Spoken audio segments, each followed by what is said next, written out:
I approached Skytear Horde feeling very positive. I actually figured it couldn't miss. I tend to like card games. I was huge into Magic the Gathering 30 years ago and heard this might scratch that itch. I'm not really big into deck construction anymore, but I was looking forward to playing a game that is not a deck builder, to having a game where building the deck wasn't the focus of the game itself. Also, I love modularity, and Skytear Horde has variable portals, castles, bosses, enemy decks, and player decks. And most of all, every review I've seen has been very positive, which is actually part of the reason I feel compelled to put my own review out there. Skytear Horde is a fast, pretty fun deck construction lane battler that I was really excited to try, but I actually don't see myself ever pulling it off the shelf again. Let's explore why. I'm J. Allen Riker, horror writer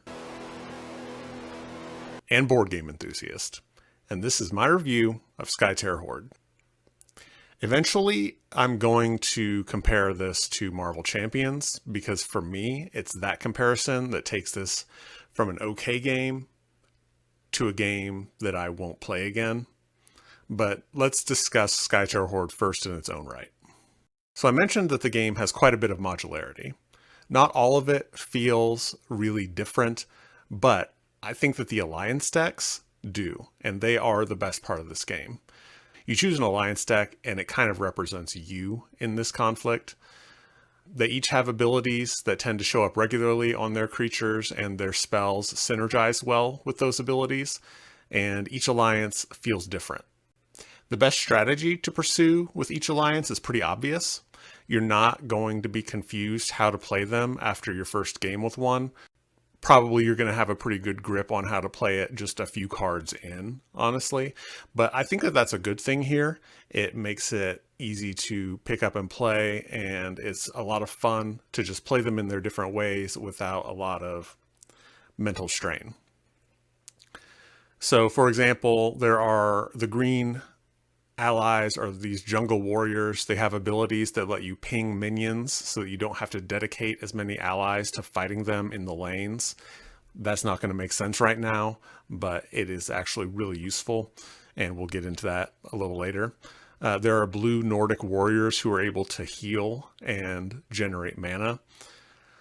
And so that brings up mana to cast your spells and to lay out your allies, your troops. You generate mana every round depending on what gate you're choosing to go against. So it's like the gate that is powering the enemy is the same that you're drawing your abilities from. Then you spend that mana to play allies and cast spells. So the order of events is that you gain mana. Then the horde that you're facing draws a card and lays out what they're going to do.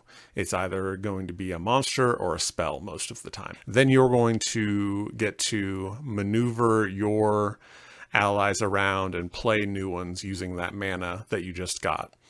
This is a lane battler, so you're going to make your different matchups, and it's deterministic up to this point. You can see who's going to kill who, which of the enemies are going to die, which of your allies are going to die or just be wounded. You're going to get to use your different abilities at this point, which are cool. Like I said, they have different keywords, and each faction uses kind of a limited selection of them. They specialize and they feel different from each other. And then before your troops clash with the enemy troops, where everything is decided at one time, you don't attack and then they attack with whoever is remaining on their side. Rather, all the troops attack at once. But before this happens, you draw a treachery card. I'm not going to go into Marvel Champions yet, but it feels like pulling that extra card to see how much of a bonus the enemy gets to their attack in Marvel Champions. And I like it because it adds this thrill. It adds a push your luck aspect. Are you really dedicating enough resources to any given monster out there? Should you be using your biggest monster to face off against one of these monsters, ensuring that you'll survive? Or are you going to risk it because if you put your big monster or your big ally in a lane with no one opposed, they get to attack the gate. There's a nice push your luck aspect, and the treachery is one of those, the main drivers of that, since the majority of the game is deterministic after the cards are out. I think that sometimes this sort of output randomness is bothersome to some gamers. For me, as long as I didn't spend a ton of time forming the perfect tactical solution to what's in front of me, I feel fine with some randomness, and it becomes, like I said, a push your luck element that is somewhat within your control. In this game, the moves that you make are never going to be too confusing. They're pretty obvious, with the only decision that you're making being more of how much of a risk you're going to take in guarding your opponents versus attacking the gate. And if you feel like the randomness is beating you up too much, the good thing is that the game does have a lot of ways to tweak difficulty. There are different gates that have different difficulty levels. There are different castles that provide you with different benefits, some more useful than others. There are multiple bosses, once again, some more difficult than others. So there is the ability to tune the game to a difficulty level that you enjoy, where that randomness isn't going to feel too punishing unless you want it to. There's usually a limit to the number of enemy monsters that can come out. And once you have something blocking every lane to defend your castle, which has hit points, so this is like a lane battler tower defense sort of game. And if your castle takes 20 points worth of damage, then you lose. So once you have your castle adequately defended, you can pretty confidently attack the gate. Except that there's a big old distraction drawing your resources away from advancing the game and trying to rather minimize the damage to yourself. You're probably going to defend your castle. That's just a good idea. But there are also these monsters called minions. And this was kind of the only confusing thing in the game for me. The game has a nice short rule book and it's actually very straightforward. This was the only part that it caused a little bit of mental friction for me, just a little confusion, but it's not that difficult once you see it in action. So you have your monsters, the monsters that are coming out of the gate and immediately going into a lane, but you also have these minions that are, like, I guess, kind of flying above, and they're making you discard cards from your deck as they gain power. Now you can attack them and take that power away, and then they won't be able to take cards anymore. But there are cards that you can regularly draw that keep empowering them. And with all of your if you spend all of your time focusing on them, you're never going to break through that gate. So there's this push your luck aspect. How much are you going to let these minions force you to discard in a deck that doesn't get recycled in order to be able to attack the gate, attack the boss, and advance the game? Or are you going to play really defensively and let things kind of draw out and hope to get into more optimal situations as maybe they run low on enemies or they don't recharge their minions? It adds another level of damage rush, which I always enjoy. Like, when do you decide that you're going to kind of stop turtling and go just straight ahead? It usually gets to this point in Eon's End, and it's kind of fun finding the for me to find the optimal place where you just charge ahead, especially when you feel like you've been hemmed in the whole time. To finally get to cut loose is satisfying. So I imagine that all this sounds pretty good, and it really is pretty good, but those are definitely the most interesting choices that you will make. Most of the game is kind of on rails. You play the cards you get. You aren't going to agonize over which one to put out. They have different costs, but the best ones for the situation are almost always the most expensive ones. It's not like a game where some things are only useful in some situations. It's a simple, straightforward game. And so when you get an expensive card, that's what you want to play if you have enough mana to do so. If you don't, then you play the next best weak card that you can afford. The bosses also don't feel so different that you're really adjusting strategy. It's not like a boss battler where you're having to figure out the puzzle of them. They don't hang around long enough. They're just regular monsters, but harder. They have a couple of phases. They have a couple of extra nasty abilities, but they're really mostly variations on abilities that you will find on the monsters. And so you're not getting a ton of variation from this, and you're not straining your brain over it. You're just having to make the best choices, and those are relatively straightforward. The hordes feel more differentiated, but in the end, the way that you're handling them is that you're just always trying to block as many monsters as you can while still making progress. It's not a different strategy for them. They don't behave super differently. It's not a puzzle. And that brings up something that bothers me a little bit, and that is that progress can really stall. When the game plays long, it feels stalled. It doesn't feel like you're building towards something because it's not a deck builder, right? And so when you're just kind of, each side is playing out the resources to counter the other side, it doesn't feel really satisfying. It doesn't feel really too exciting. And I think worst of all, like I said, it doesn't feel like you're making progress towards winning. It feels like you're just in a hover pattern waiting for the gate to not spawn an enemy, or waiting for them to draw a spell instead of a monster that will let one of your allies get through and finally make that attack that you need to make. So when the sides are balanced, which you would think that you would kind of want, nothing happens.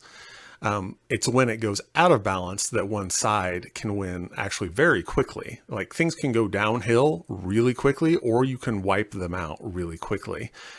When you're in that middle ground, it means the sides are balanced, but oddly enough, that isn't the best, most entertaining place to be. Okay, so here's where I make an admission. I played the pre-constructed decks, but I didn't do any deck construction. Neither, it seems, did almost any of the reviewers that I watched. But from what I can see on the cards, the deck construction, I don't believe, would be very satisfying. There are keywords on the cards that are concentrated within each faction. You see very few cards, and that to me says that you need that level of concentration. You only are able to get a new card in your hand either by use of your castle. You can often get one around if you're able to take that action with it. Also, you are able to every time that you kill a monster. A lot of the cycling of your deck is going to be if you don't protect your deck from the minions that are constantly pinging it and making you discard. You don't see very many cards in this game. To me, that means that you can't count on getting something that's not really heavily seeded into that deck. You need to have a lot of a certain keyword in order to get that effect to come out. And that makes you think of, what is the point of deck construction, right? It's about coming up with some cool strategy and putting the cards in the deck to pull it off. The thing is, because this deck has to be really loaded for you to be able to get those specific cards, you won't be able to get the cards that you need to make this combo turn out. But here's the thing, the way that these cards synergize isn't in that combo-tastic way that you might have experienced with Magic the Gathering, or that you can experience in some of the Fantasy Flight living card games. The special abilities are basic and straightforward, and there's not a lot of synergy between them. It's not going to be like Magic the Gathering, and it's not going to be like Marvel Champions, where people build these decks that are massively more effective than the pre-constructed decks. And there it is, Marvel Champions. So now I'm going to be doing a little bit of comparison. While Skytear Horde is a lane battler, and Marvel Champions is a boss battler, they feel similar to a degree that I think puts them in direct competition. especially because are very few solo deck construction games out there. And I think that if you own both, you're going to be deciding which one to table. And in my mind, Skytear Horde is going to always be coming up short. So let's talk about the lanes. Having these physical lanes that are designated out there really doesn't matter as much as you might imagine. It's a question of, are you letting the attacks through and executing your plan, or are you turtling and hoping for better circumstances? This feels to me exactly like Marvel Champions, where you're deciding, are you going to ignore certain minions? Are you going to avoid defending to keep your hero active to be able to attack? And are you going to try to take that damage so that you can deal out damage, or are you going to spend the whole time mitigating the negative things that the villain deck are throwing at you? In Marvel Champions, the heroes feel way more differentiated than the factions in Skytear Horde, even before you're talking about mixing in the various hero aspects from Marvel Champions. These are different sets of cards that emphasize aggression, justice, leadership, and protection, which turn each of your heroes into 4 different sort of play experiences. Some better suited for success and some worse. In Marvel Champions, the deck construction seems way more impactful. Besides the fact that the cards are actually much more varied, and have more interesting synergies. The other thing about Marvel Champions is that you will cycle through your deck so quickly because there's very little penalty for doing so, and because you're using the cards that you're not playing as the energy to cast the cards that you are playing. This cards as currency, it can be painful, and I can understand why you would want to choose maybe a different Fantasy Flight living card game, Arkham Horror, or Lord of the Rings, to avoid it. But I actually, while it's funny because I kind of hate it, at the same time, it means that every turn you're making kind of agonizing decisions. Sometimes you get the card that you need. You're in just the right spot to plant a big punch right on their kisser, and when you draw one, you spend your other cards to do that. But it's always painful to see a good card get used just for its currency. And so you have those constant hard choices. In Skytear Horde, if you have enough mana, you play the card. In Marvel Champions, if you have a big card, the question is, will it be worth every other card in your hand in order to play? You might not have enough to buy that card. So is it worth holding on to and clogging up a slot in your hand with? That's something that you rarely have to deal with in Skytear Horde, that you do have a hand limit at the end of the turn because you so rarely draw cards. And why would you use the extra abilities with their associated cost in order to get more cards if you don't need them? Also, the villains in Marvel Champions and the scenario decks in Arkham Horror feel much more differentiated than the enemy decks in Skytear Horde. And so once again, I think that the modularity and variety of a number of other deck construction games, Skytear Horde comes up short. But like I said, Skytear Horde isn't a bad game. So who do I think should buy it? I think that if you find yourself to be a completionist and you want to get into a living card game that has a much slower expansion rate, then Skytear Horde could be a good one for you. I believe that their initial offering was through a Kickstarter, and then they recently had another Kickstarter for more. It's certainly nothing like the multiple drops per month that you will need to buy if you are a completionist and you get into a Fantasy Flight living card game.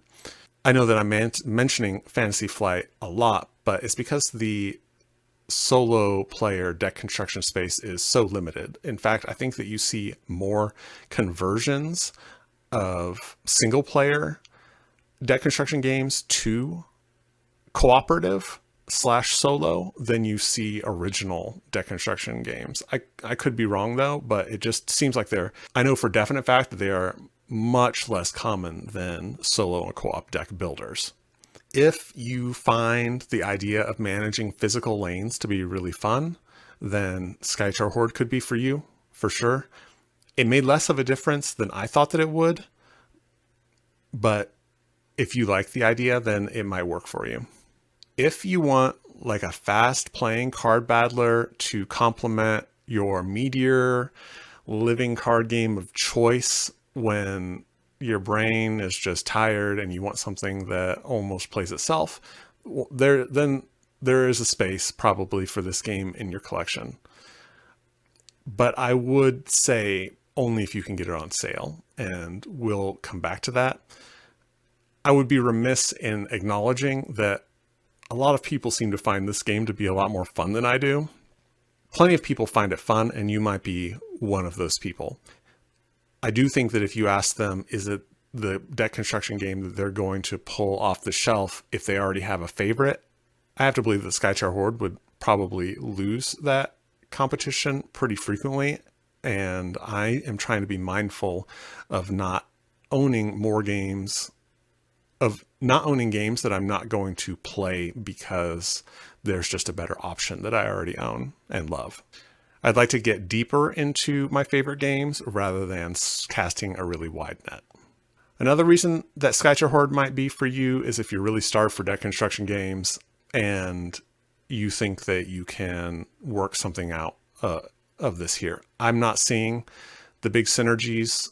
I'm not seeing how it will work when you're drawing so few cards, but actually that's one of the things that I would like for people to sound off about in the comments. If you've played Skytear Horde and you think that it's really great for deck construction, definitely call that out, because if it is, then I think that this game has a lot more reason to be on your shelf. But none of the reviewers that I watched had gotten around to it, and they were all just saying, yeah, and it's got deck construction, and that'll probably make it even better. Maybe they're seeing something I don't. So my big caveat, even if you fall into one of those camps where you think that Skytear Horde could be a good game for you, is unless you just have a lot of money and it doesn't matter to you, please don't buy this game at full price. I just don't understand the $45 price that I'm seeing this game go for.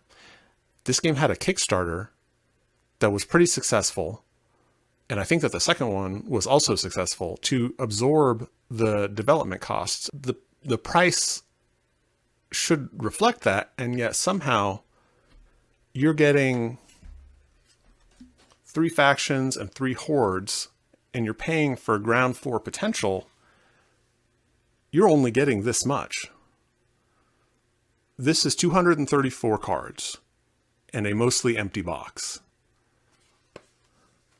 There's no reason for this. People rag on the Fantasy Flight Living card games for how little you get in their starter sets, and they give you 50% more.